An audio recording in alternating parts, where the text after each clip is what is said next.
ప్రియమైన వాళ్ళారా, బాగున్నారా? మరొక వచనం ధ్యానిస్తున్నాం. నిత్యమును నా సన్నిధి రొట్టెలను ఈ బల్ల మీద ఉంచవలెను. నిర్గమాకాండం 25:30. సన్నిధి రొట్టెలు అంటే ఏమిటి? అది దేవుని సన్నిధిని, పోషణను మరియు నిబంధనను సూచిస్తుంది. ఈ విధంగా రాయబడి ఉన్నది: నీవు గోధుమల పిండిని తీసుకుని దానితో 12 భక్ష్యములను వండవలెను. ఒక్కొక్క భక్ష్యమున సేరు పిండి ఉండవలెను. యెహోవా సన్నిధిని నిర్మలమైన బల్ల మీద 6 భక్ష్యములు గల 2 దొంతులుగా వాటిని ఉంచవలెను.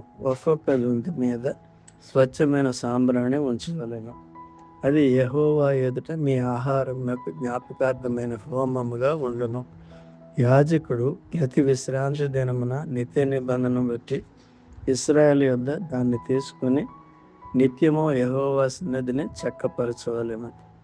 అది అహరోనుకును అతని సంతతి వారికి ఉండవలెను.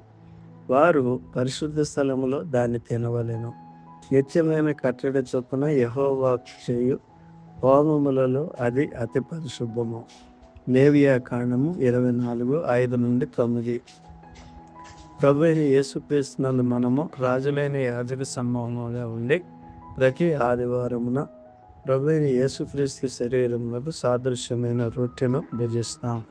దేవుడు మిమ్మల్ని దీవించునుగాక. ఆమేన్.